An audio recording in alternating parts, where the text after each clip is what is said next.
What is your limiting belief? What is the thing that you think about yourself? Maybe your parents or your mother or your father taught you to think that way about yourself. Maybe you went through a horrible breakup and that person made you feel unworthy. Maybe you've had a bunch of setbacks in your life and that's what gave you that limiting belief. But what is your limiting belief? Because today, what we're going to do today is we're going to take it a step further. Now that you've identified your limiting belief, we're going to look at what is it costing you to choose to repeat it. Because remember the quote I started with, you have a choice right now. You get to repeat the things you've always done, or you can evolve them and become more deliberate. Let's talk about the cost of that limiting belief.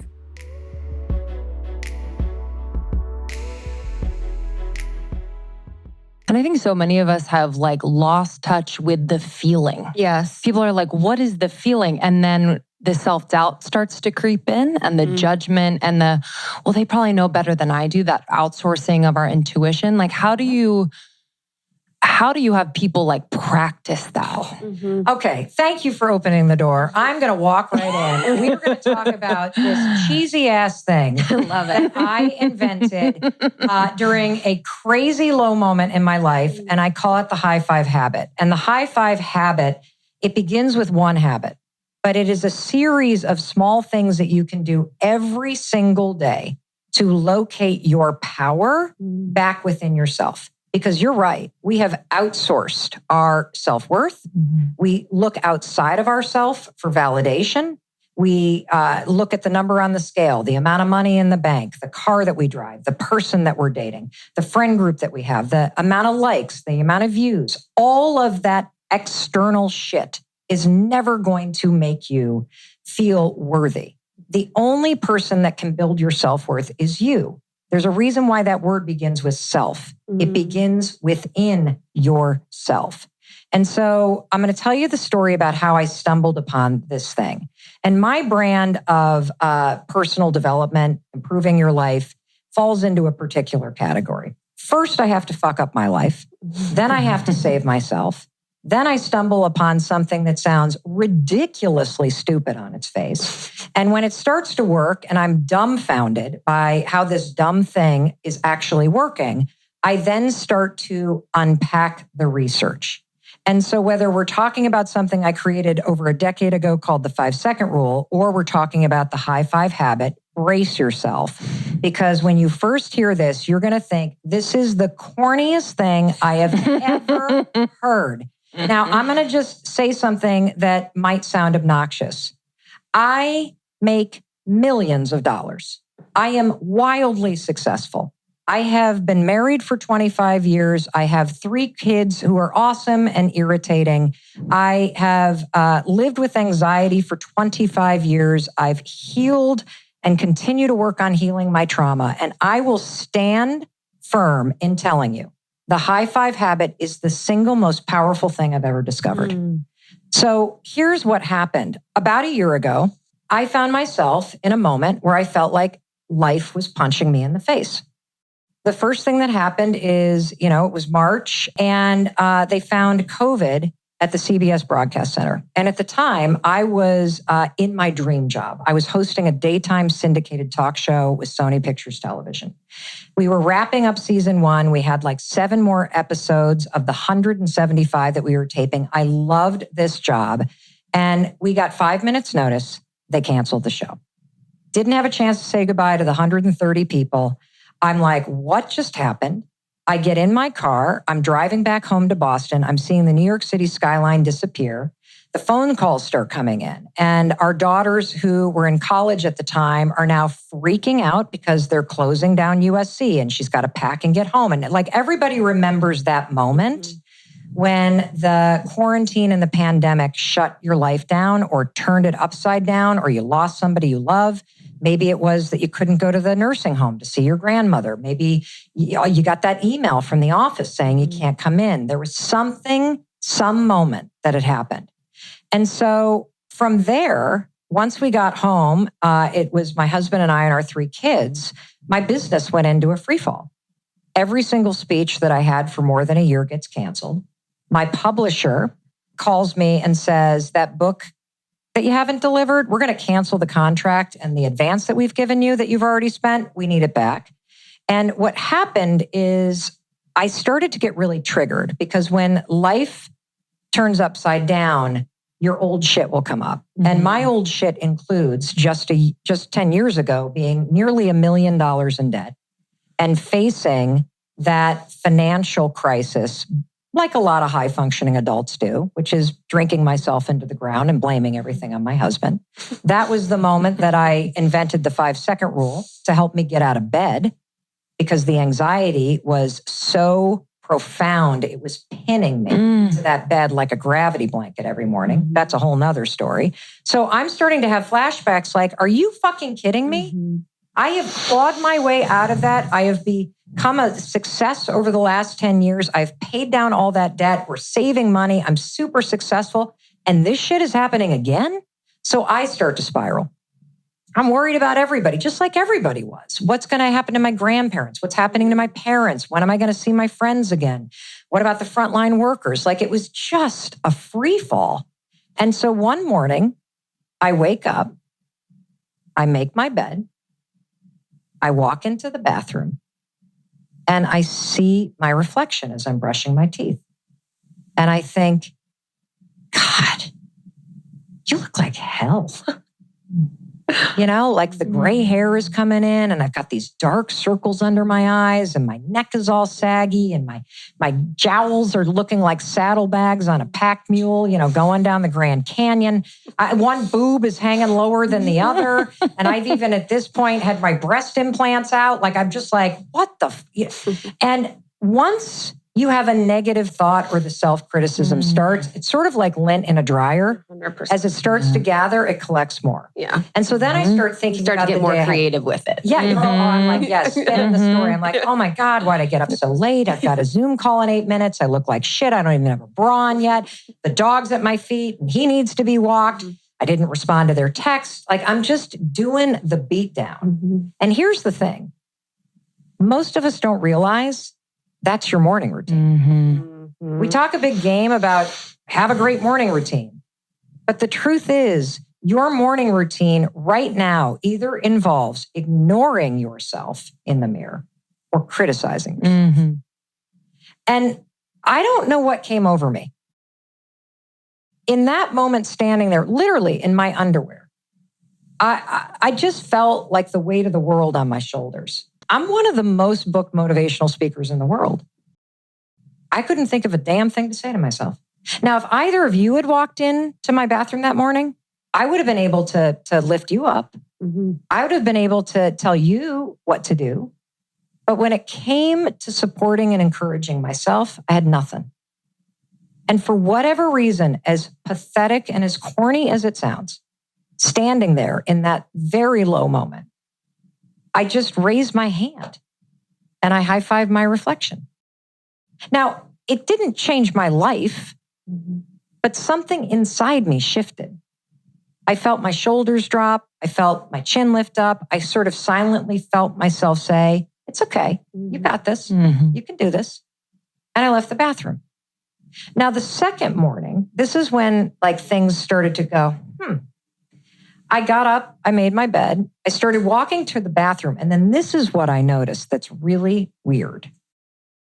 I started to feel excited to see myself. And it's sort of like, you know, as I was riding the elevator up here to meet you two for the first time, I felt this like enthusiasm and this excitement because I really admire you two and I love, you know, what you're doing out in the world. I felt that same sense of like, I'm going to see a friend. Now, I'm going to be 53 years old this year. I think for the first 45 years of my life, I've either criticized the woman I see in the mirror or I've ignored her. I don't ever remember looking forward to seeing myself. Maybe seeing an outfit or seeing what my makeup looked like, but never actually seeing me, the human being. And I stood there in front of the mirror and I thought about like what was going on in my life. And I thought about how I was going to show up and I raised my hand in the mirror again. Now, here's the interesting thing that you're going to notice when you start doing this. It is impossible to criticize yourself when you raise your hand and high five yourself. And there's a lot of research that explains why. And this is the first piece of research that I'll lay on you because it's unbelievable. Basically, you and I, we've been high-fiving people our entire lives. So when you give somebody or you receive a high five, what does it communicate to you? Yeah, I believe you. I love you. I got you. I see you. If somebody's attitude's going down and you hit them with a high five, it's like, all right, shake it off. Mm-hmm. Get back in there. Mm-hmm. I got your back. Mm. All of that positive programming associated with that gesture is already encoded in your basal ganglia, the subconscious part of your brain. When you raise your own hand physically, the subconscious part of your brain recognizes the high five. It automatically turns on all that positive messaging and marries it with your own reflection. Wow. It's a field of study called neurobics. Now, I didn't make that up. It's like aerobic physical activity with neural pathway development. And neurobics, marrying an unexpected physical action with a change in thought, is the fastest way to develop new neural pathways. So by high-fiving your reflection, you are shutting up the critic. You are interrupting all of the default programming that you've had for your entire life. And you are leveraging the lifetime positive programming of belief, enthusiasm, support, and celebration. And that's just the fucking beginning. I just spoke to Dr. Daniel Amen, one of the world's leading experts on the brain. The dude has literally scanned 65,000 brains. He has treated Mike Tyson, Miley Cyrus, the list goes on and on and on and on and on. So I was talking to him about this high five habit. He geeked out in the way that scientists do. He's like, okay, Mel, let me tell you what else is going on. You want to know what else is going on? You want to know why when you start to do this as a habit, you start to feel a little jolt of energy? You want to know why your mood boosts a little bit when you can get over how weird it is? I'm like, yeah, Dr. Amen, lay it on me. So here's the thing. What do you do when you cross a finish line in a race? You raise your hands. What do you do when you see somebody? You raise your hands and say hi. What do you do when you hug somebody? You raise your hands. What do you do when you pat somebody on the back? You raise their hands. What do you do when you do the double high five? You raise your hands. When your favorite band comes out, you raise your hands. When somebody blows out the candles on a birthday, we all raise our hands. Raising your hands is remembered in your nervous system as a celebratory activity. And so when you do it with yourself, your nervous system starts to switch off from the sympathetic fight or flight into the calmer, more celebratory, cool, sympathetic nervous system or parasympathetic. And then on top of it, you get a drip of dopamine. That's why your mood boosts. Wow. That's why you feel more focused. That is why some of the science says this works. Wow. Now, of course, I didn't know any of that. Yes. I didn't know any of that at all when I first started to use it. And, I just used it in secret for the first couple weeks. And then I posted a photo online. And within an hour, 100 people had posted photos of themselves, high-fiving themselves, and tagged me. And I thought, all right, maybe there's something here. Maybe this isn't so fucking cheesy. Wow. Maybe science can explain why taking this simple ritual and doing it right after you brush your teeth is possibly the single best thing that you could do for self-love, for self-confidence, for self-worth, for investing and strengthening the relationship you have with yourself.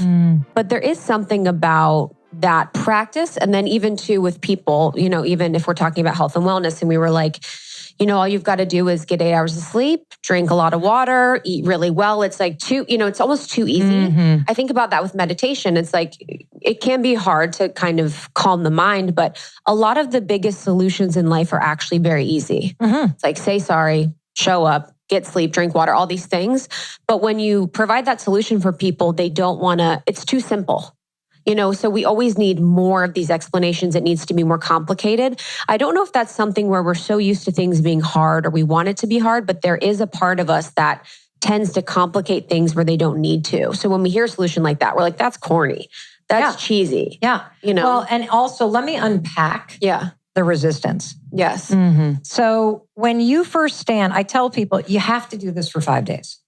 You have to try it for 5 days because 99% of people who try this will stand in front of the mirror and you are going to feel this major resistance to doing it. And I'm going to tell you why, because the resistance is really sad. And this resistance to high-fiving yourself is the exact same resistance that stands between you and absolutely everything that you want in your life.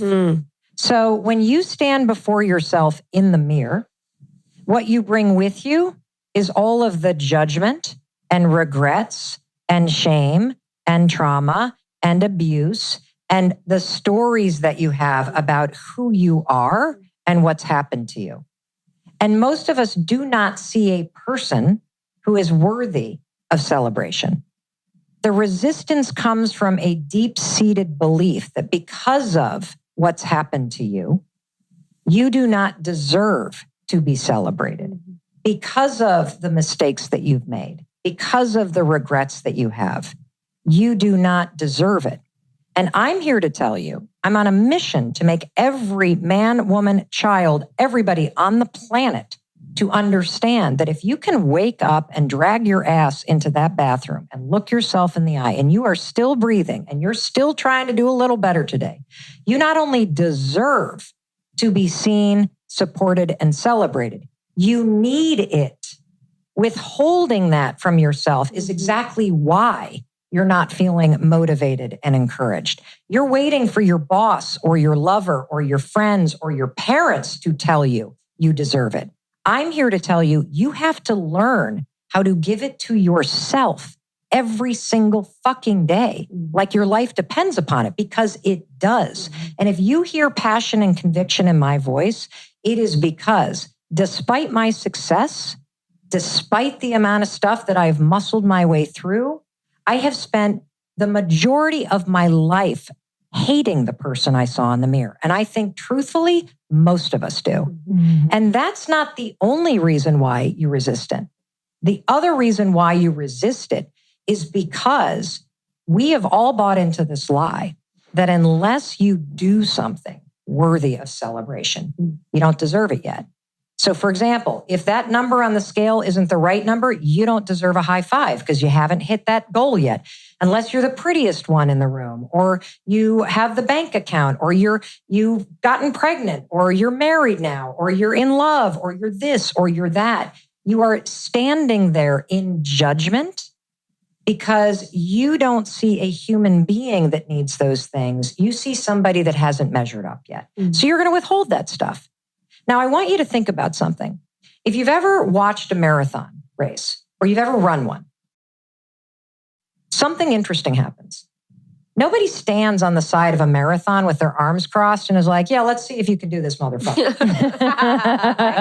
Everybody is like high-fiving the runners and cheering for them every single step of the way. I remember when I ran the New York City Marathon in 2001. I was a brand new mom. I had 2 kids under the age of 3. I had no business running that race. I had barely trained. I did not get the memo that you should buy sneakers longer than two weeks ahead of the race. But I had gotten like the lottery number and I was hell-bent. It was like a bucket list thing. I'm going to tell you, when my bladder started leaking at mile 7 and the blood blisters started, and the only thing that kept me going was the slap of a stranger's hand. Somebody else's belief made me believe that I could do it. And I'm here to tell you every single morning, I don't give a shit that it's cheesy. In fact, if you think it's cheesy, I want you to fucking do it. Because you, in particular, if you bring that level of resignation or arm crossing or eye rolling to this shit, you are going to be miserable. You may be an overachiever just like I am. And there's 2 things about being an overachiever. Number 1, most of us that are overachievers focus on all the shit that's going wrong. So despite all the amazing things that you're doing, you literally focus on the one thing that's going wrong and you pound yourself into the ground. So you have no joy. You rob yourself of momentum and of the experience and happiness of small wins. The second thing about chasing achievement is that most of us that are driven by achievement somewhere along the line as little kids, put 2 and 2 together. Oh, when I'm winning at sports or I'm getting good grades or I'm elected to the, class president or I'm the first chair of the flute section, people love me. And the problem with that association, achievement equals love, is you will always chase it. You will feel that you are unworthy and unlovable unless you're achieving. And you'll also struggle with jealousy because when anybody else is achieving, it makes you feel like you're no longer worthy of love because they're beating you at something. And the fact is, when you got to lasso that back in, you got to be able to stand in front of that mirror and you got to be able to look at yourself in the eye. And no matter where you are or what you're going through, and particularly if it's a challenging moment, you've got to develop a habit of seeing yourself, celebrating yourself for showing up yet again. And when you start to celebrate these small little things that you're doing, I just got out of bed, high fucking five. Those little things start to add up and you start to realize over time, holy shit, I do get things done. I am a good person. I am worthy of being treated well because I'm treating myself well. Maybe, just maybe, I could do anything. How do you deal with it when people are part of your limiting belief? Like how do you deal with it when people are part of your limiting belief? Someone is giving you the limiting belief, like I'm ugly, I'm overweight, or someone is constantly. Well, first of all, you should not be around those people. Let's be perfectly clear. If you're around people that tell you that you're ugly, that tell you that you're stupid, that is abuse, and you need to find a way to not be around those people, okay? Second thing I do to put up the psychological force field is I assume that anybody that says something nasty to me is personally in pain.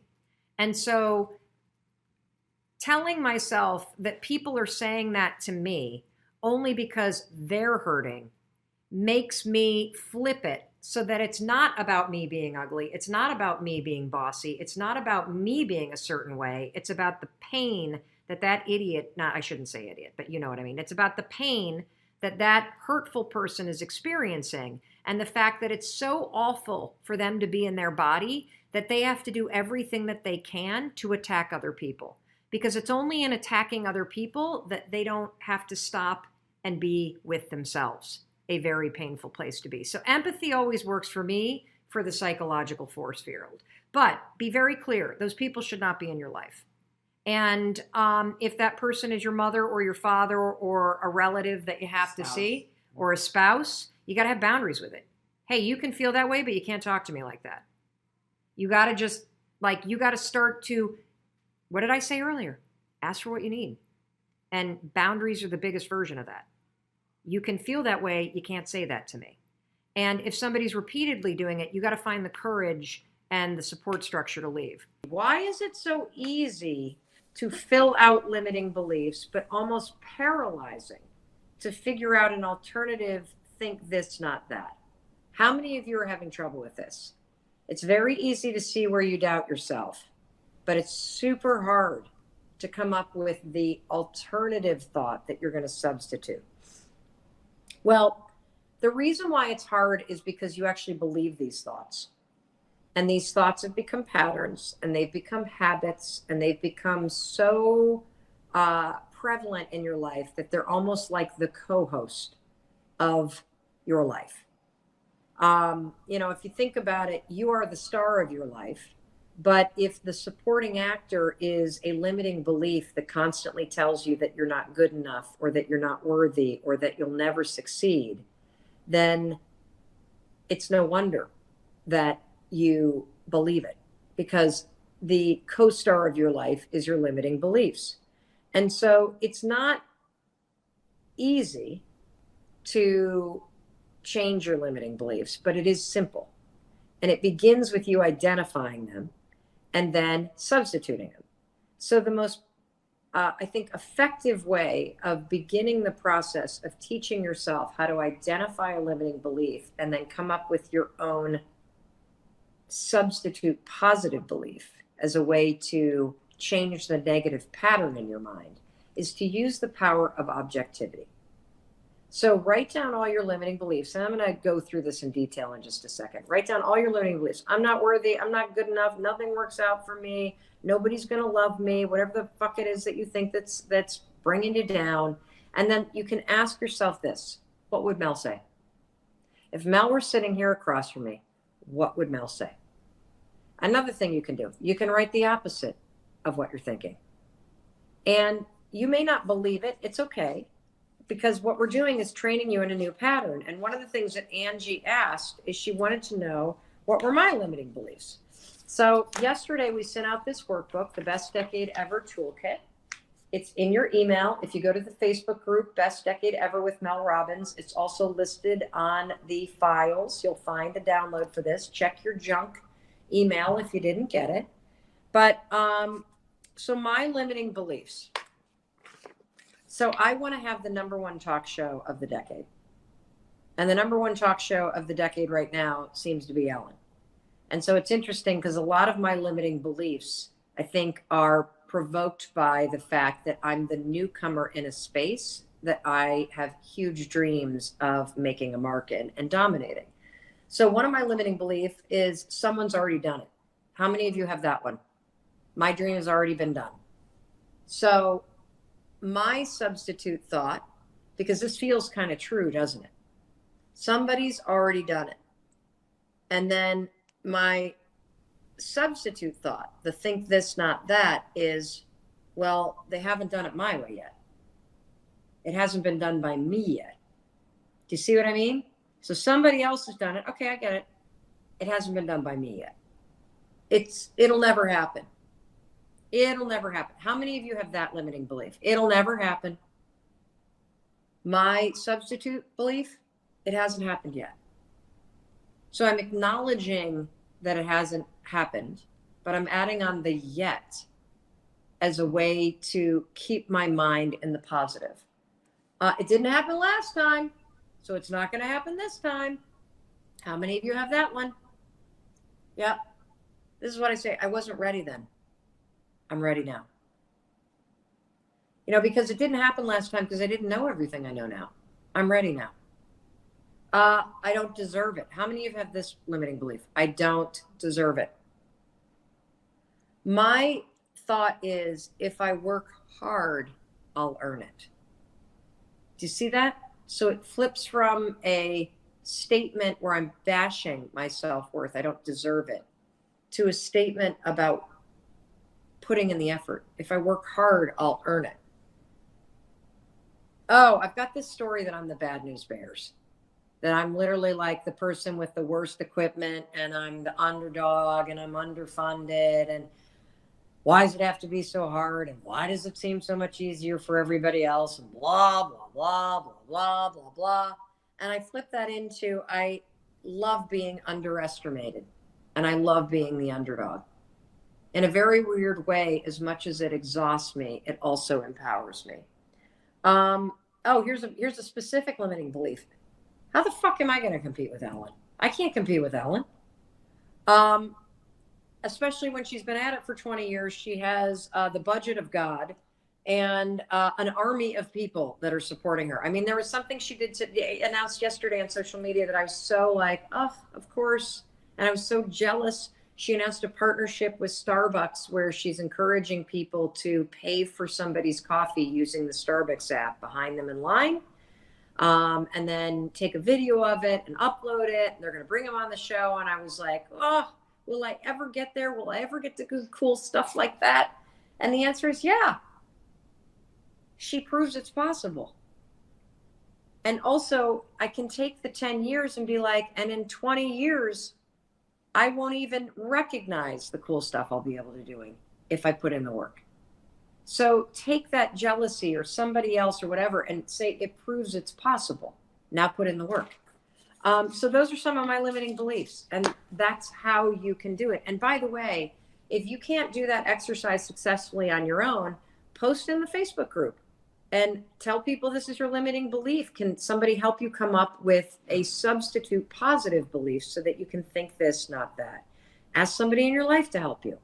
And then what you do is when you find yourself going down the route of that negative thought, it'll never happen. You're going to 5, 4, 3, 2, 1, use the 5-second rule to interrupt the negative belief. And then you are going to insert the positive belief. It hasn't happened yet. That's it. Just keep going. So let's talk a little bit about confidence, okay? First of all, I've already said it's a skill. It doesn't matter if you were born the most insecure, thumb-sucking, abused, pathetic soul of a human being. You can build the skill of confidence. It doesn't matter if you came out of the womb super ego-driven and larger than life and confident and all that stuff. You still have a lot of work to do when it comes to confidence, authentic confidence. So let me talk to you about what is the skill of confidence. Okay, you ready? My definition of confidence is not belief in self. What you're going to learn about Mel Robbins is that I love evidence-based advice because I'm kind of skeptical. I was trained as a lawyer. Life has kicked me around a little bit. I kind of cross my eyes at people that are very kind of motivational. And, I'm like, well, it's easy to do the inspirational stuff, but what's the depth, right? What's the depth? And so when I think about confidence and my definition of confidence, I looked at the research on confidence, okay? And there's really good news here. The first thing you've already learned, it's a skill. The second thing that you are going to learn that's really good is it's very simple to build the skill of confidence. And you can do it through repetitive actions every day, very simple little things that will slowly build up the reservoir of confidence. And here's the definition I want to give you of confidence. Confidence is the willingness to try. That's it. I'm going to say it again. Confidence is the willingness to try. That's it. That's all that it is. And the reason why I like this definition is because this definition that I have created for confidence, which is the willingness to try, is based in the research around confidence. So if you want to learn more about this, Google confidence competency loop. Okay, I'm going to show it to you. I'm hoping that this is not broadcasting backwards. Okay, this is my fancy little graphic. Okay, this is what we call a confidence competency loop. I did not invent this. This is something that people who research confidence for a living have created.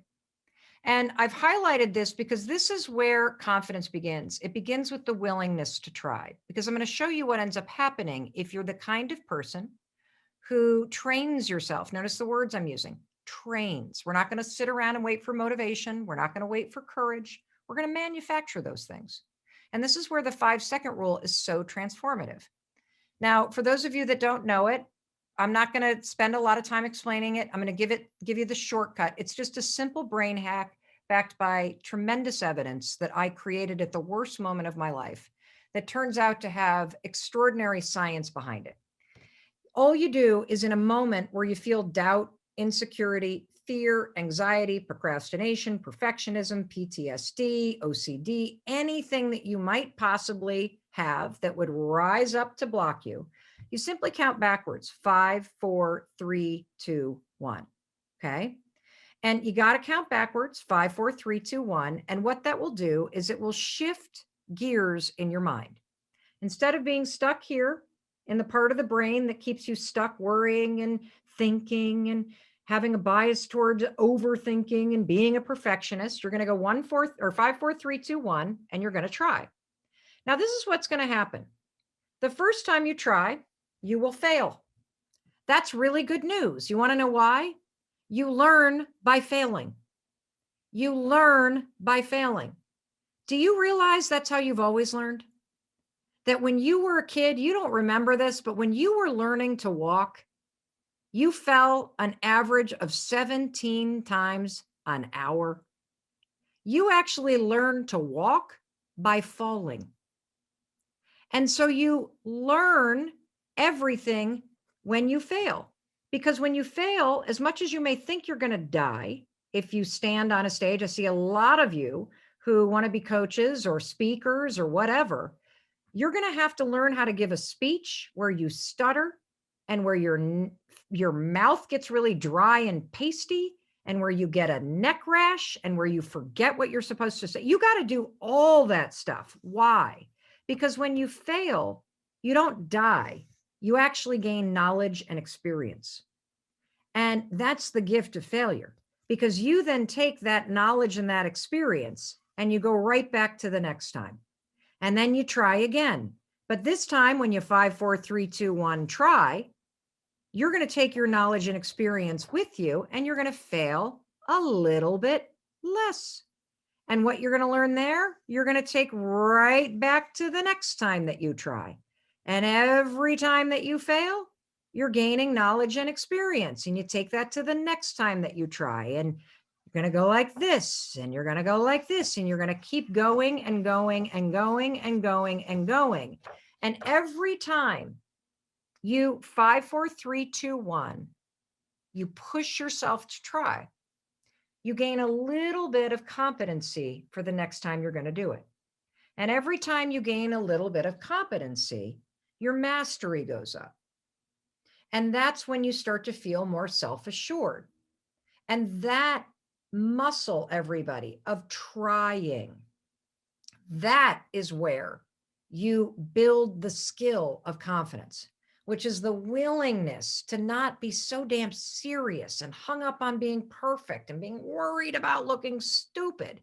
And instead, you're willing to lean in and try something.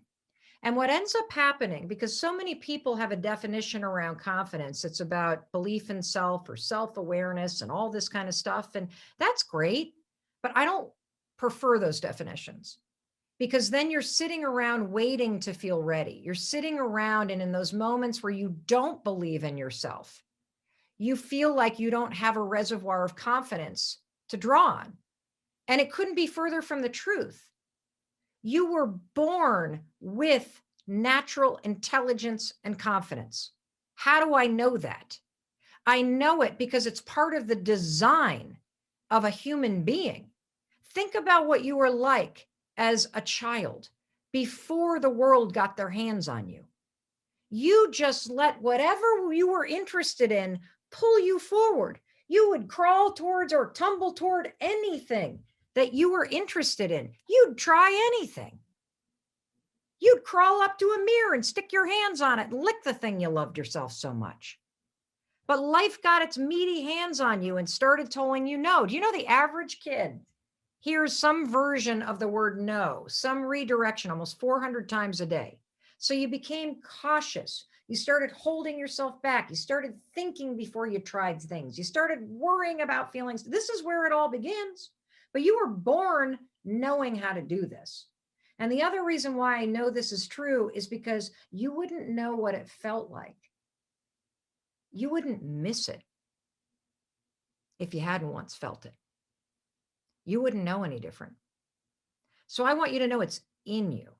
And we got to just remove the block that life put in place and teach you that even in those moments where you doubt yourself, even in those moments where you're afraid, even in those moments where you're insecure, you can try. And it's in the skill of trying that you gain the competency, the knowledge, and the expertise that helps you become better and better and better. Because here's the trick. You know, the more experienced you become in something and the more you master it, the less stressed out and anxious and worried you are about doing it. That's how that sort of belief in self comes. The belief doesn't come first. It's a byproduct of you pushing yourself to try. So let me unpack some other things that I wanted to talk about quickly before we get into the Q&A. I promised to talk about self-doubt. And I want to talk about the difference between self-doubt, which is one block, and people-pleasing. I should probably share with you sort of this whole story about the way that I think about blocks. Okay. So, again, I'm working on this book about this. And the other day, this was this fall, I went out to Los Angeles to move my daughter into her off-campus apartment. And she's got this huge kind of laundry room in the basement. Have you ever been in a laundry room, like in a commercial space where they've got all the lines of dryers? And so I was washing her sheets like, moms and dads do when they move their kids into their off-campus apartments. And it was the final load of the day. I go downstairs to the basement and I open up the dryer and I'm like, that's funny. The sheets aren't dry yet. And so I put in a bunch more quarters. I hit the button. I leave. I go out the door and I hear, and I'm like, that can't be my dryer. What? So I go back and the 30 minutes is still on the dryer. And I'm like, that's weird. So I open it up. They're damp and it smells kind of like hot metal. And I see the filter and I think, oh, I wonder if the filter's jammed. You know how like a dryer doesn't really work when the filter is filled? So I try to open it and this sucker is really jammed. So luckily 2 guys walk in with a basket of laundry and I get one of them to help me. And it's so jammed. He has to put his foot up on the thing and yank it out. And when he yanks it out, literally it was like a lint carnival. I don't think anyone of the kids that live in that building had ever pulled that freaking filter out of that dryer. There was a disgusting stack of lint, like this freaking big, you guys. It was like gray and blue and black and red. And it was like artifacts. It was like an archaeologist of laundry lint. I'm like, it's disgusting. So I pull that thing off. And then the janitor walks in and he's like, these damn kids. And this is going to start a fire. And so we clean it off and he puts the filter back in and he turns to me and he says, lint builds up. It's little, but it builds up and it blocks the flow of air. And, it gets so hot in that dryer, the whole place could burn down. I seen it happen. And then he goes, but now that it's clear, the dryer can do what it's designed to do. And it gave me the biggest aha. And this is what I'm writing this book about. There is a filter in your mind called the RAS. It's called the Reticular Activity System. I like to call it the red Acura spotter because the way that this filter works, think about it, it's like a giant hairnet on your head, okay? The way that this filter works is that it blocks out things that it thinks is not important to you, and it only lets in 1% of what's going on in the world. And here's the interesting thing. It can be programmed. It's very nimble. If you've ever gone out to buy a car, have you ever noticed that all of a sudden you go into the dealership, you're like, oh, I like that red Acura. And then the next day, what do you see everywhere?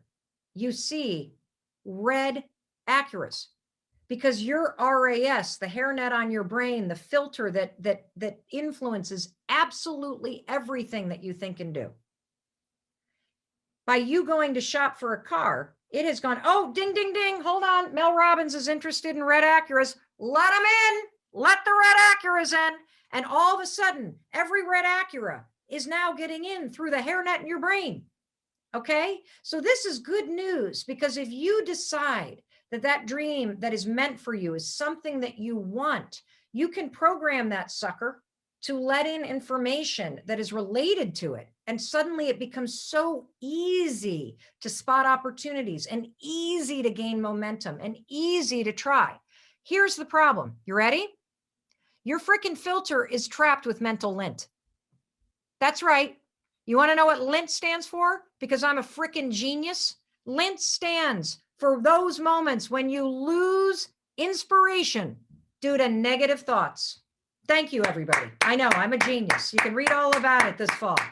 So you've got a filter that could help you make everything happen. But you want to know what? You've got this layer of crap in your brain, just like that dryer vent had a layer of lint in it because nobody had changed the filter.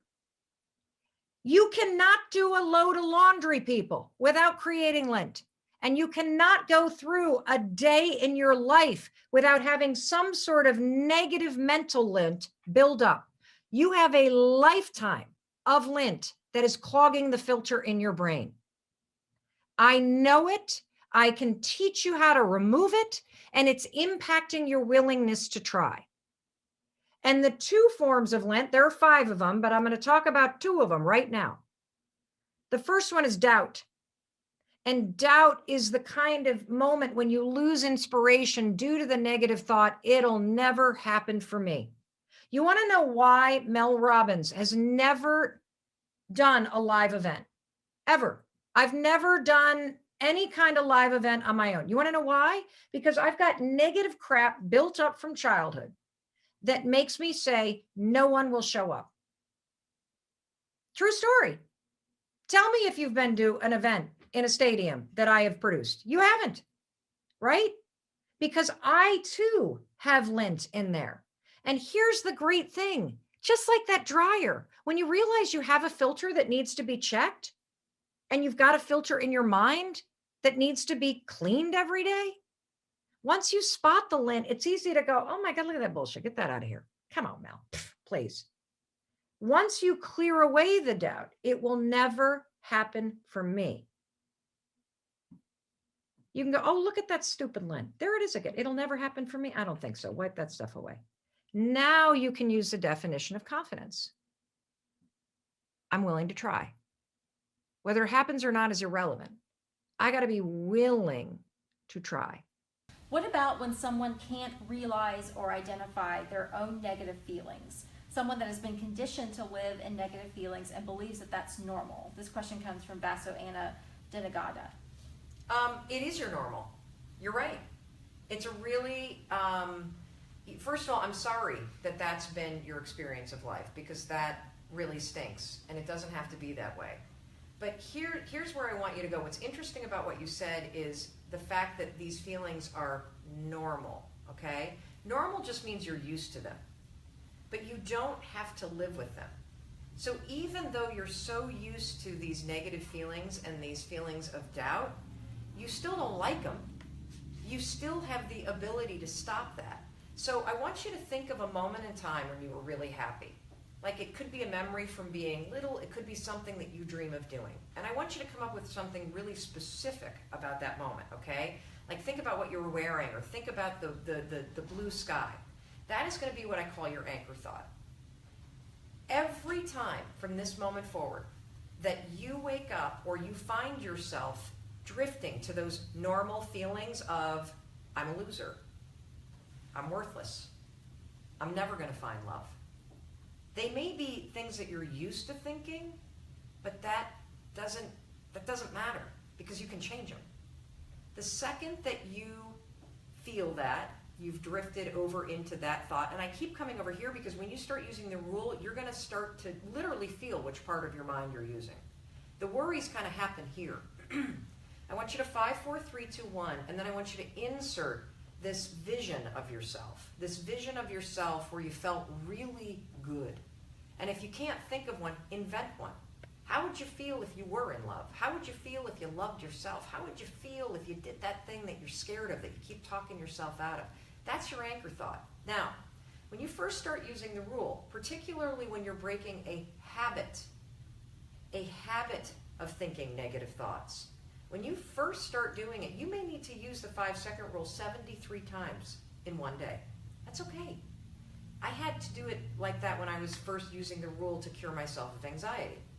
When I would start to worry about anything, I'd start to worry about, my kids, or I'd start to worry about money, and I'd feel my thoughts drift, and then I'd start to feel my heart race. I would stabilize my thoughts, 5, 4, 3, 2, 1. I'd activate my prefrontal cortex, lower the worries, on the other side, and then I would start to think about something that actually made me feel really calm or excited.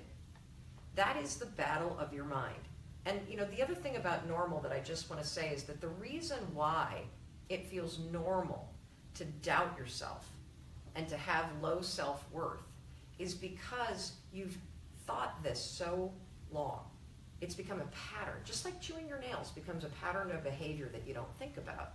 Well, the cool thing is that based on science, you can actually change any pattern, even a thinking one. So use the 5-second rule. Every single time you catch yourself thinking the nasty stuff, and then activate your prefrontal cortex and Force yourself to think something positive. Or limiting belief. What is the thing that you think about yourself? Maybe your parents or your mother or your father taught you to think that way about yourself. Maybe you went through a horrible breakup and that person made you feel unworthy. Maybe you've had a bunch of setbacks in your life and that's what gave you that limiting belief. But what is your limiting belief? Because today, what we're going to do today is we're going to take it a step further. Now that you've identified your limiting belief, we're going to look at what is it costing you to choose to repeat it. Because remember the quote I started with. You have a choice right now. You get to repeat the things you've always done, or you can evolve them and become more deliberate. Let's talk about the cost of that limiting belief. I'm going to go first. So write down your limiting belief. I see a lot of, I'm not good enough. My mental health is holding me back. I can't run a successful business. I'm lazy and I can't do anything. I'm not healthy enough. Money is the issue. I'm scared to fail. What is the limiting belief that you have? I'm certain it has something to do with not being enough.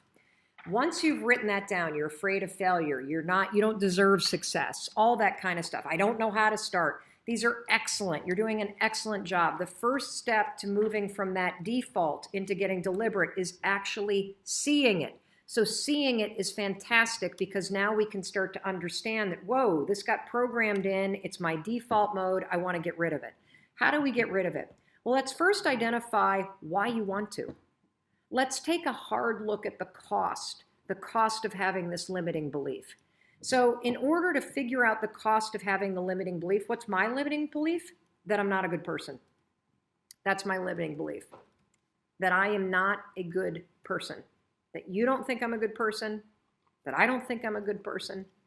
And here's what you're going to do in order to identify the cost, okay? You're going to ask yourself 3 questions, and they're very simple.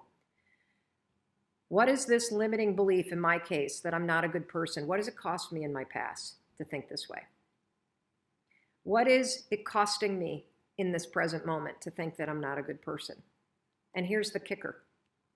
If I don't evolve this, if I don't get deliberate, what is it going to cost me in the future to continue to think that I'm not a good person? So in the past, thinking that I'm not a good person, it did a bunch of things. First of all, it made me very sad. Secondly, it made me a liar because I assumed that I wasn't good enough and I'm not a good person, so I got to pretend to be somebody else. It also made me cheat on people because I didn't think I deserved love. And it also, by believing that I wasn't a good person, it somehow justified the bad behavior. I mean, if I'm a bad person, then I do bad things, right?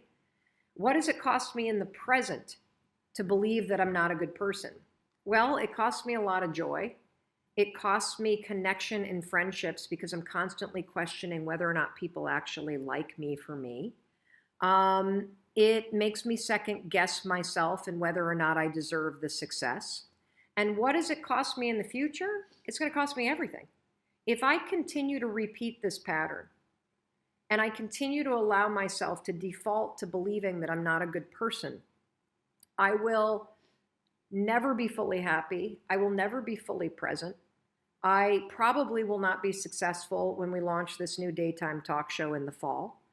And so I got a choice to make, and I want to get rid of this because I can see what allowing myself to believe that I'm not a good person is costing me. This exercise of identifying your limiting belief and then seeing what it's cost you in your past, your present, and your future is so important for you to do that I want to give you another example. So to really, really drive it home, okay? And so I want to bring in my husband. Why don't you scoot on this? I don't know if you can lean in on that thing. You sit on this chair. I'm going to bring in my husband, Christopher Robbins. Yes, if you've ever been a fan of Winnie the Pooh, his name is Christopher Robbins. And Chris is going to go through this exercise too. And I think it's important for we're sharing a chair here, and so we're like really close. I think it's important for you guys to know that Chris is one of the partners in our media company. He's our CFO, and he's also the founder of a men's retreat called Soul Degree. And he's a yoga instructor and president of the Booster Club. So this is a guy that's like really accomplished. and super amazing. So with that context, founder of Soul Degree, what's your limiting belief? Well, of course, it would be appropriate. That I think forever it's just been that I'm not good enough.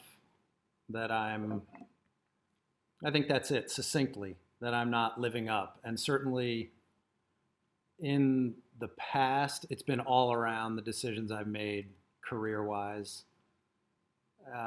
never thinking that I was in fact good enough, which just took away from, I suppose, all the joy that I could have had. Were you really sad when you were little? Yeah, I think I was just down and out, probably feeling alone, and like the decisions I had made along the path were not the right ones, and then that subsequently not performing, and or at least not performing to my own expectation. So how has not feeling good enough? I can see how it would make you feel sad, especially, there's so much pressure on men to succeed, feeling like you weren't good enough in your career, blah, blah, blah. Even ski racing, because you grew up as a kid ski racing. How did feeling not good enough impact the way you raced? I probably just could have skied a lot better than even I did, because I was constantly thinking it wasn't good enough. And now what about in the present? What is the default belief that you're not good? Is it like, how is it still in your life in this moment? Because here's the thing about a limiting belief, guys, is that everybody will look at you on the outside and they'll be convinced you don't have it. They'll be shocked that you believe that about yourself. And that's why it's important for you to be honest with yourself about what your limiting belief is, because it's something you are doing to yourself. So what is the belief that you're not good enough? How is that impacting your life right now, Chris? Probably has everything to do with just being the point parent. As much as I love being the point parent and having the time with the kids that I have, given your own schedule. Let me explain what that means. So Chris and I Chris and I, because of the amount of work that I use, Chris is the one that is home more often. He's the one that is really in charge of what's going on with the kids. He has been home for these last 3 to 4 years, playing a huge role in the back end of our company. But the primary role is the parent.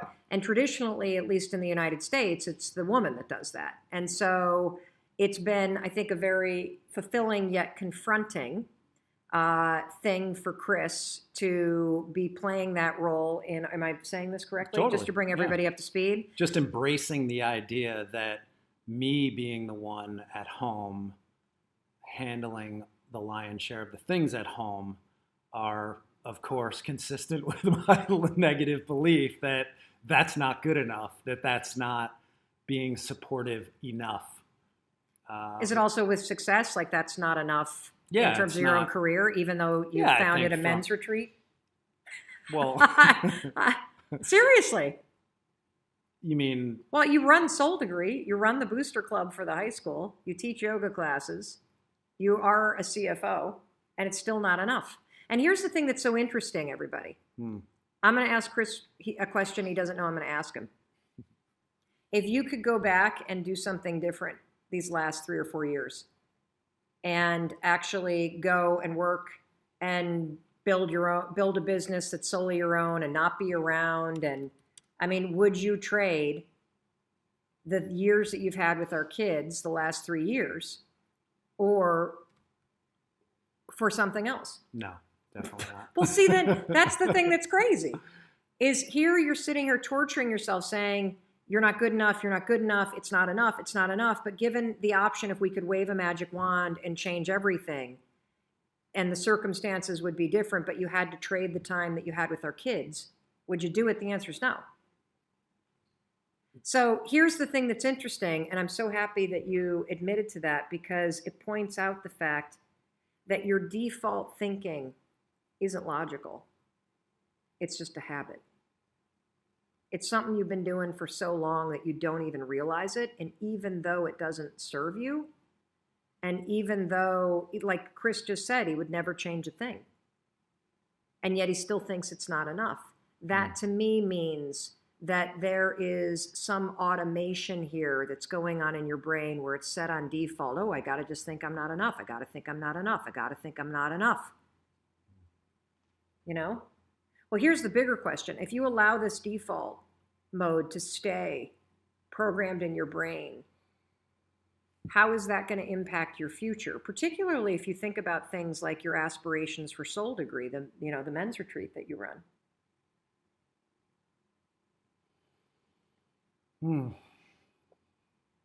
It's, yeah, I think that if it perpetuates, then I'm obviously my own impediment to what I want it to be. You know, if I'm constantly in that mindset of it's not enough, I haven't done enough, then how could Soul Degree ever become what it should be? What do you want it to become? I think I would love to see it touch as many men's lives. You're about to cry, I could tell. Yeah, as possible. Why do you get choked up? Just because I know the impact. I've experienced the positive impact that it can have, and it's limitless, I think, in the difference that it could make, regardless even of your age. So it's... Do you see how your limiting belief, the default thinking that you're not enough, will prevent you from... Oh, totally. How does it stop you when you think you're not enough? How does it stop you? Like, what are the things that you do when you start getting in that mindset? Well, it's probably things that you don't do, right? Because if you're not going to be good enough, well, why go do that thing? Whether it's write more or, sort of test the elasticity of what Soul Degree could be also. I mean, it's in a state where there's still so much that we could do to enhance the experience, have it reach more people, which starts with my own. Again, I think part of the limitation is that I've always argued, hey, I'm a shitty marketer. I'm not good at putting the word out, if you will. And even this conversation, talking about something like Soul Degree is... How many of you can relate to this? I could be a lot better at that. You're just stopping yourself, not all the time because of your limiting belief. Like you go to write a blog post about the thing that fills your heart and you're like, ooh, should I really put this out there? That's your limiting belief. That's your default setting. And you're dead right, Chris, and it's the same thing for me and the same thing for Mandy. What was yours? I'll never get there. I'll never get there. I love that one. I'll never get there. Yeah. Because you can feel like just the no matter how hard I try, it's never going to be enough. I'm never going to get there. It's never going to happen. And how that sets you up to just race and race and race and race. And Danielle, what's yours? That I'm not smart enough. I'm not smart enough. Yeah, I'm not smart enough to do this. And so if your belief, the default that got programmed a long time ago is I'm not smart enough, then you'll tell yourself, I'm not smart enough to write this blog post. I'm not smart enough to figure this out. I'm not smart enough to build that kind of business. And I'm smart enough to attract the kind of person that I want. And the thing that's scary about default settings, everybody, is that not only are they automated in the default network in your brain, but they're a protection mechanism. By thinking you're not good enough, not smart enough, I'll never get there, not a good person, you actually hold yourself back. And that's one of the reasons why we cling to it. And so if you haven't already, because we're going to wrap up this training and I'm going to tell you what's coming up tomorrow and then we're going to answer questions. If you haven't already, you got to hear the quote, though, from Nepo today. Oh, okay. It's so on point. See, Soul Degree right here. So every morning. It's so cheesy, but no, it's so not. good. Every morning, Chris, and I mostly sometimes, Chris reads from this. This is so tattered. He's been doing it for years. My mom also reads this book every single day. Your mom reads this book every single day. It's a page or two every single day. Mark Nero was fighting cancer when he wrote this, and it's beautiful. So Nepo. Mark Nepo. Did I say it wrong? Nemo. I said Nemo. But Finding Nemo. I'll just read a snippet because it's so on point for January 3rd. That is the 3rd, right, today? Yeah. Each person is born with an unencumbered spot, free of expectation and regret, free of ambition and embarrassment, free of fear and worry, an umbilical spot of grace where we are each first touched by God. It is this spot of grace that issues peace. Psychologists call this spot the psyche, theologians call it the soul, Jung calls it the seat of the unconscious, Hindu masters call it the Atman, Buddhists call it Dharma, Rilke calls it inwardness, Sufis call it Qualb, and Jesus calls it the center of our love. To know the spot of inwardness is to know who we are, not by surface markers of identity, not by where we work, or what we wear, or how we like to be addressed, but by feeling our place in relation to the infinite and by inhabiting it. This is the hard, lifelong task, for the nature of becoming is a constant filming over where we begin, while the nature of being is a constant erosion of what is not essential. Oh. Each of us lives in the midst of this ongoing tension, growing tarnished or covered over, only to be worn back to that incorruptible spot of grace at our core. Well, I would say the one word that came to mind when you were reading that was, let's see if I can find it, not essential. You know what's not essential is your default thinking and your negative belief. And in fact, it is essential that you get rid of it. You're awesome. You don't have to go. I'm gonna keep wrapping. I am this. gonna go. You are going? Where are you going? I'm sure He's got a blog post to write because now he's gotten rid of his limiting belief. Bye. See ya. Okay. So tomorrow, I want you to write your limiting belief in there. And here's another thing. What is it costing you right now? What are the things you're not doing because of that limiting belief? For me, not being a good person, I think it's the thing that keeps me isolating myself. And it also, I can see how, just like Chris was explaining, that his limiting belief has him not doing things like writing more blog posts and putting himself out there. Even though I'm out there, there's, I think, a level to which I'm not because of this belief that I'm not a good person. So I want you to write in the comments what's your limiting belief and what's it costing you right now. What are you not doing because of it? And I want to come back to the opening quote. You have a choice. You're either going to repeat what you're doing or you're going to evolve it. And when you ask yourself these three questions, what is my limiting belief cost me in the past? What's it costing me right now? And what is it going to cost me if I continue to choose to do it? If I continue to choose to be on default? Hopefully getting in touch with that will help you, give you, motivate you, push you to choose to be deliberate in what you're thinking next. Because tomorrow what we're going to be talking about is how do you create a deliberate belief, one that you don't believe yet. We're going to teach you how to think this, not that. Because it's essential that you have something to go to for when you catch yourself going to that default. So trust me when I tell you, tomorrow we are going to take you from the, oh my God, I need to stop doing this, and into the mode of, okay, I got this. I can think this, not that. What I want to do now, so that's kind of the end of the training. What I want to do now is I want to spend a little bit extra time out of service to answer some questions and to acknowledge a few of you. And so if you were just here for the snack size training, we'll see you tomorrow. The email is going to go out with this link. We are also going to link to the training about visualization because we have gotten a load of questions about visualization. The first question that we've gotten, Lisa Ashley wrote, Mel, what if you don't realize your mindset is negative until you feel physical symptoms of stress, tight muscles, shortness of breath?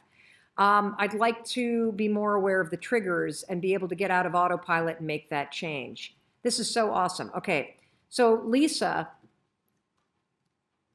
you're ahead of the curve. And the reason why I say ahead of the curve is because most of us don't realize that fear and negativity, it actually begins in your body.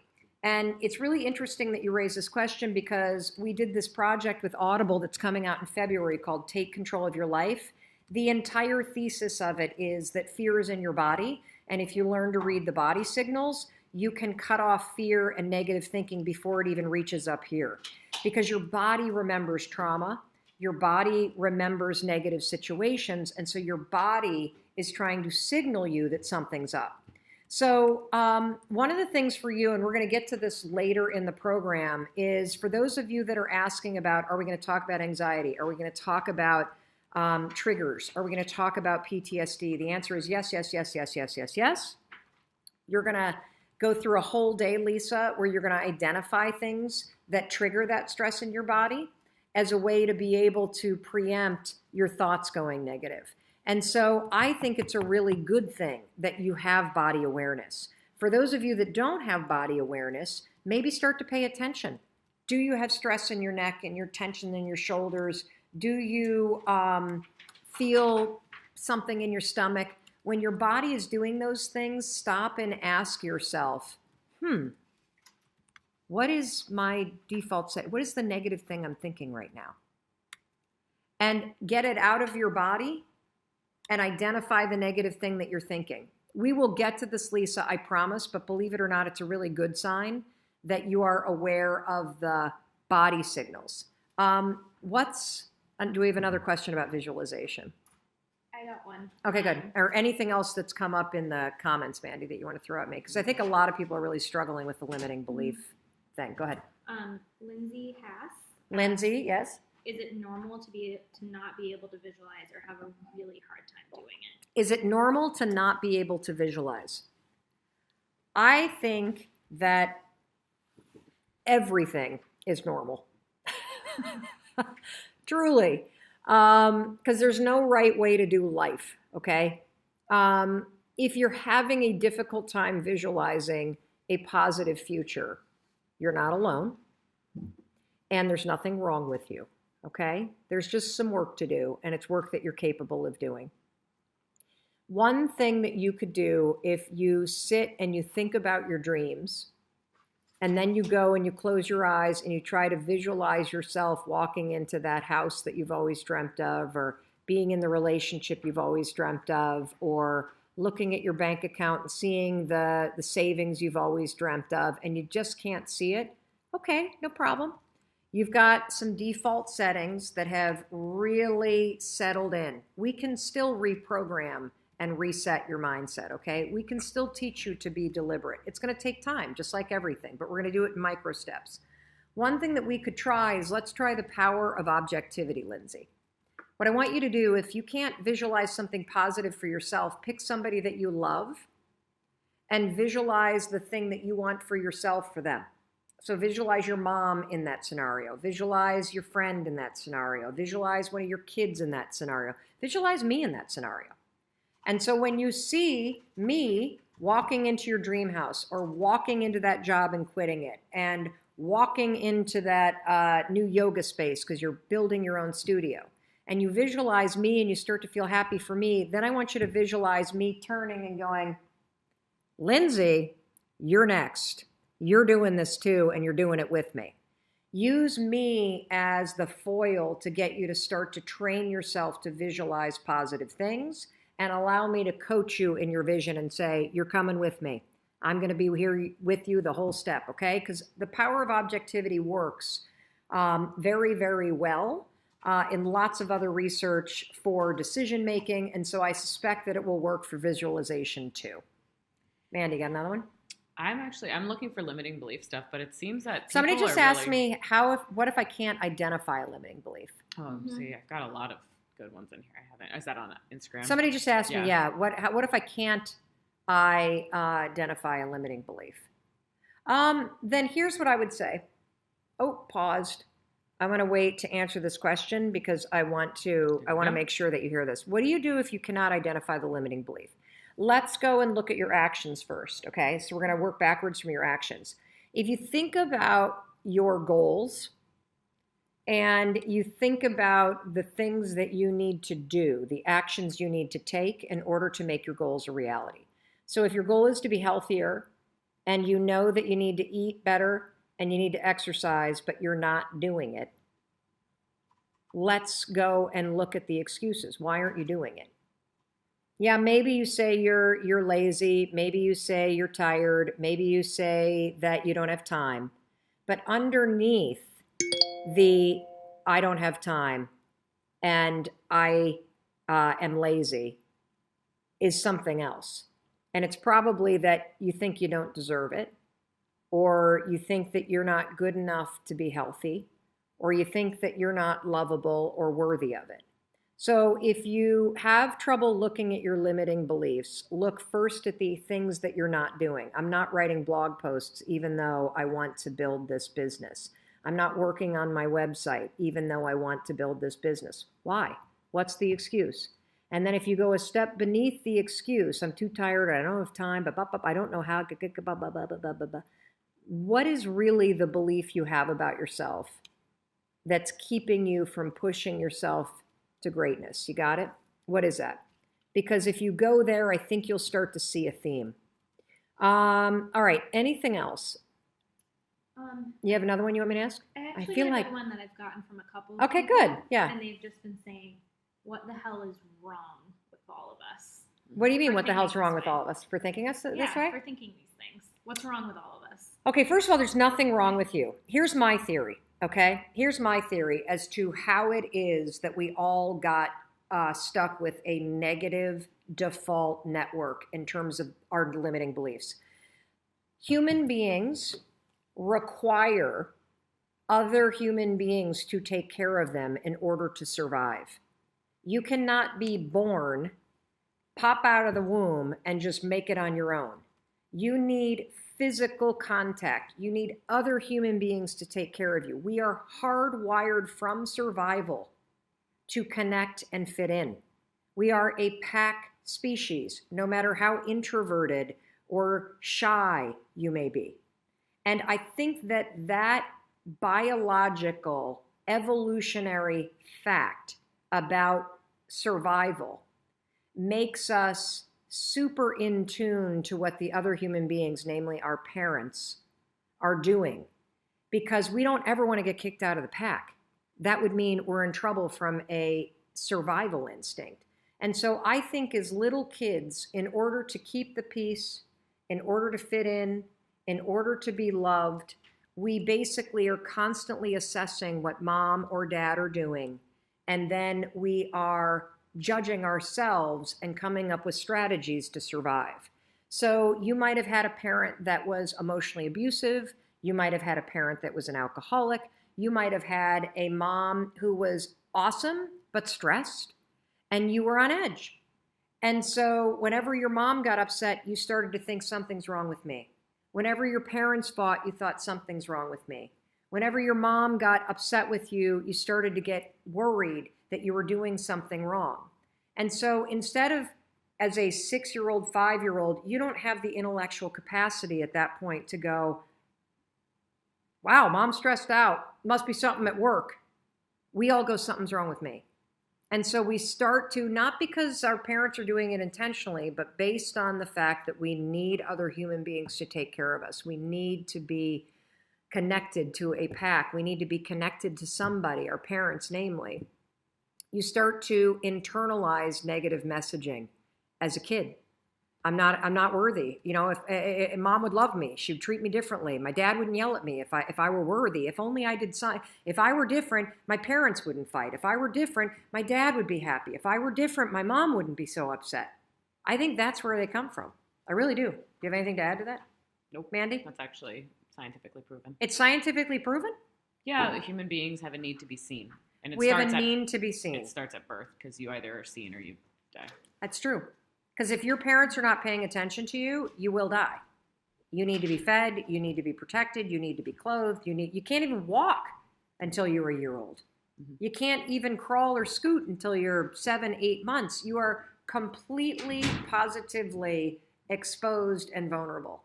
And so I think all of the default mode that you have is either because somebody in your childhood directly said, you suck, I didn't want you, you're not worthy, or you were directly abused, either emotionally, physically, or sexually, and that left you feeling like you're not good enough or not lovable or not worthy or that people are out to get you. Or you were just trying to fit in. And so you developed ways of thinking in order to not make mom mad. You developed ways of thinking in order to not make dad mad. And that was the default. And here's the thing, it worked when you were little. It worked. That's why you kept doing it. No big deal. It worked.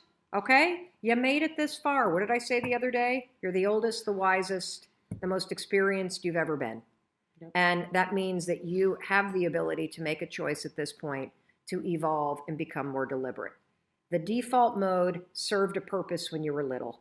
Now you're an adult, and it's time for you to get deliberate about how you think. And tomorrow, we're going to be talking about how to create a deliberate way of thinking. We're going to teach you how to go from thinking this to thinking that. It's going to change your life, and so make sure that you look out for the email or just check back on YouTube or Facebook, because we do the live trainings, and every single morning, the month of January, and you can just catch them on YouTube or Facebook or Instagram. All right. Yeah. Okay, great. Go ahead. The only other one that Donna sent me was, how do you help kids identify limiting beliefs? How do you help kids identify limiting beliefs? Think about it like an inquiry. So remember the coaching that I just gave about identifying the things you're not doing. So ask your kids, what are the things that if they had a little bit more confidence or courage, what would they be doing differently at school? What are some of the things they might try? And then ask them, well, why don't you do it now? What are the things that you think about yourself that make you think that you're not capable of that? You can kind of dig it that way. And, you know, I think just asking a lot of questions and doing a lot of listening.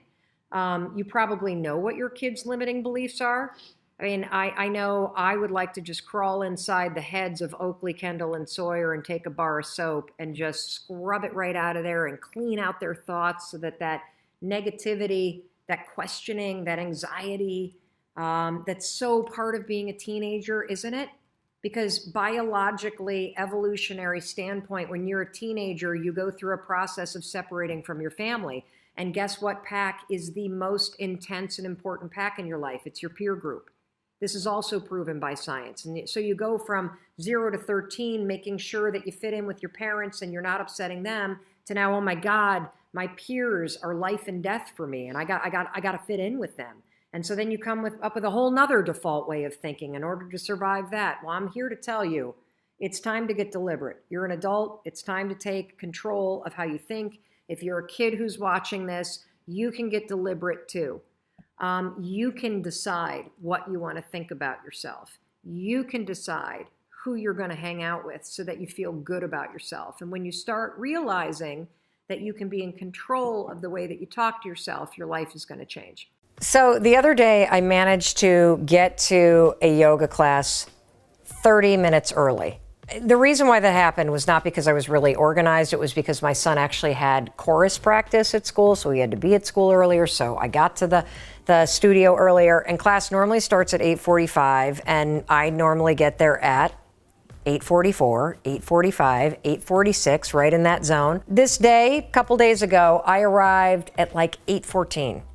And so I go down the stairs to the yoga studio and I get up to the door and it's locked. It's dark. There's no one there. The reason why nobody was there is they weren't even open yet. That's how early I was.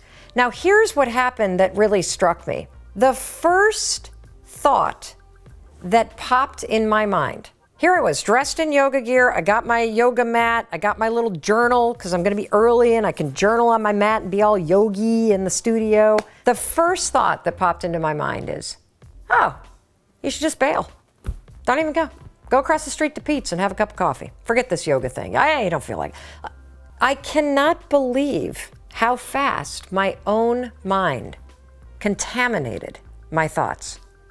And I doubt you understand how often your mind is looking around and talking to you and spotting things that are negative and arguing against the things that you know you want to be doing.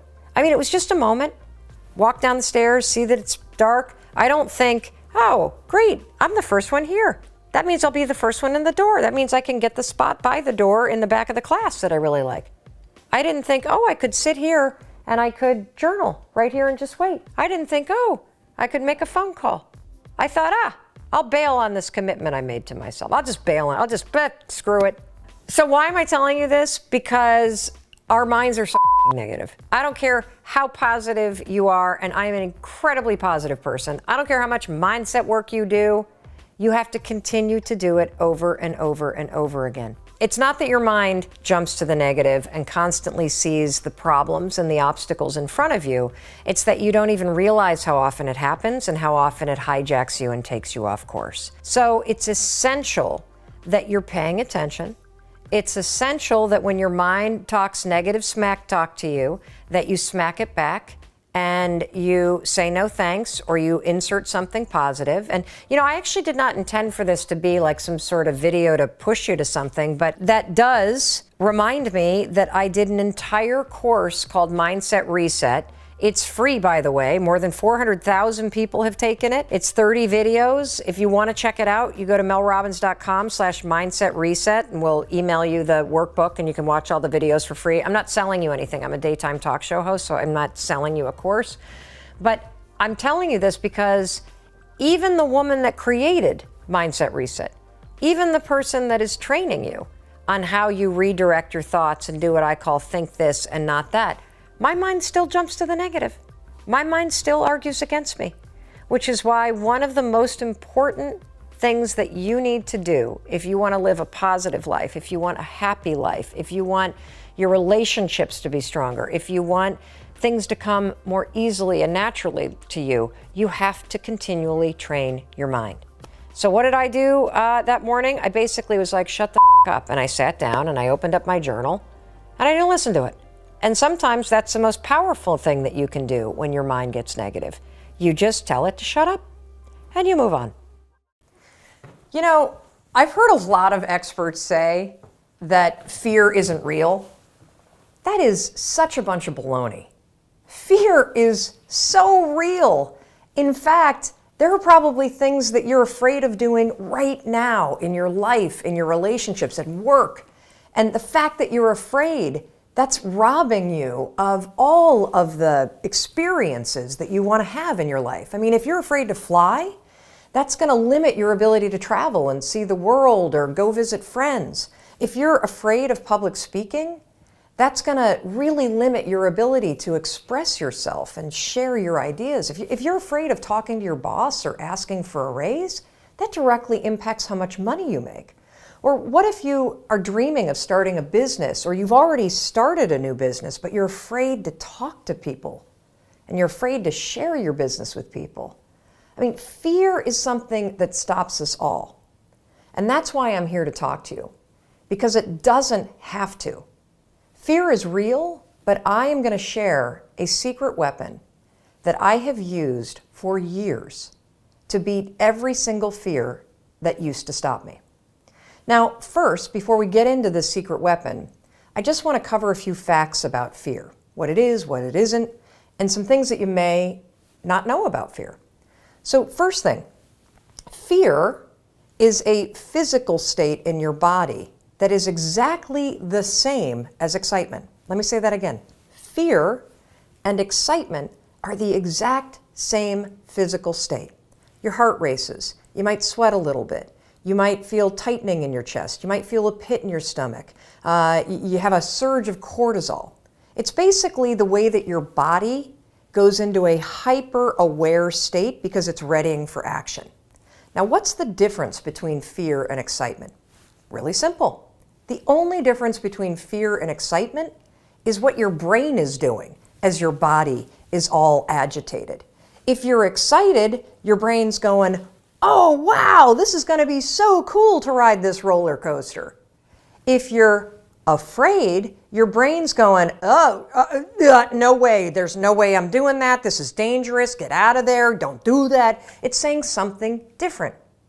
So what's critical about understanding this is that we're going to use the fact that your mind is either working for you for excitement or against you with fear to your advantage. And I'll tell you about it in just a minute, how you're going to do that. Second thing I want you to understand is that you may have heard the advice, feel the fear and do it anyway. You may have heard the advice, oh, just try to calm down. Think positive thoughts. It doesn't work, does it? And there's a reason why it doesn't work. So let's go back to fact number one. When you're afraid, your body's in a state of arousal and agitation, and your heart is racing, and you're all like amped up, and you're hyper aware of what's going on, and you're freaking out a little bit. What is it like when you're calm? You just kind of chill, right? You got like this low arousal state. Very, very difficult to go from a state of agitation and being all jacked up and excited and weirded out to a kind of state. It doesn't work. It's like trying to stop a train by throwing a boulder on the tracks. It's going to make the train jump off the tracks. It's going to cause a disaster. In fact, they've proven in research that when you try to ignore your fears, it actually makes them worse. And they've also proven in research that positive thinking alone also can make your fears worse. So, what do you do? What do you do when you're about to go talk to your boss and you feel afraid? What do you do when you have to get on a plane and you're actually terrified of flying? What do you do if you got to give a presentation and you are afraid of public speaking? Here's what you're going to do. You're going to use a strategy, the same one that I use, that has helped me beat every single fear and turned me into somebody that is terrific when it comes to a high-stress situation. This is how you do it.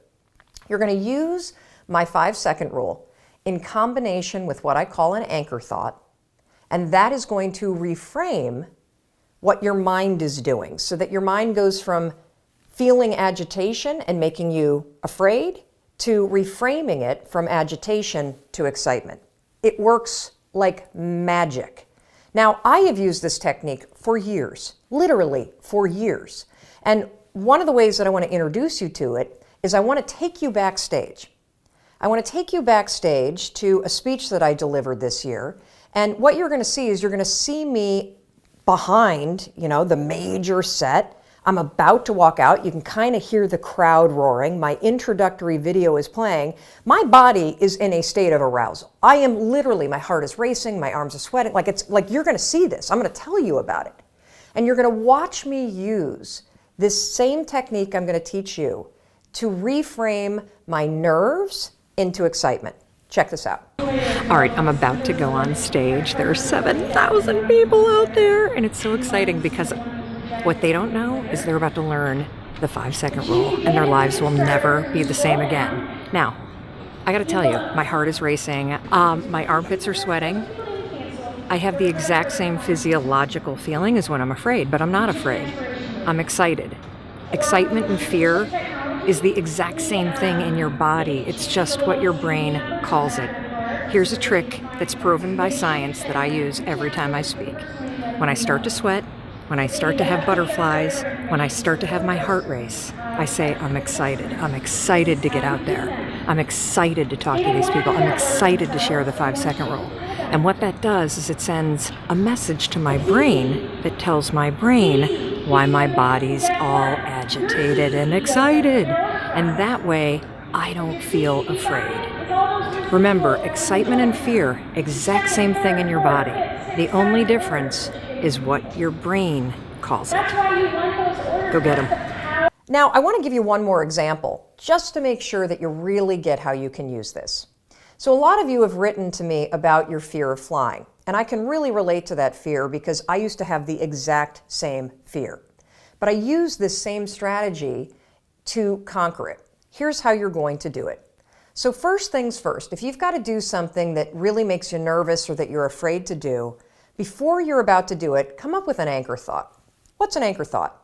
Well, an anchor thought is something that's going to anchor you so that you don't escalate any situation into a full-blown panic attack or into a situation where you screw things up. It's a way for you to anchor yourself so you maintain control over what you're thinking and how you behave. So here's an example with flying. It's important when you're creating an anchor thought to pick something that is in the proper context of what you're afraid to do. So for flying, pick an anchor thought that has to do with the trip that you're taking. So if I'm boarding a plane to fly back home to Michigan, an anchor thought might be a picture in my mind of my mom and I walking on the shores of Lake Michigan where I grew up. That's a thought that makes me happy, it makes me excited, and it's also related to the trip that I'm taking. If you have a conversation that you need to have with your boss, pick an anchor thought about how you feel after having that conversation. Maybe it's you picking up the phone and calling somebody that you love and saying, "Oh my gosh, it went so well." Or, you walking out of the meeting and feeling like, yeah, I survived that conversation. I feel pretty good about myself. So now that you have your anchor thought, you're ready to beat the fear. Hey, it's Mel. Thank you so much for checking this video out. And if you like this one, I have a feeling you're going to like this one too. I'll see you there.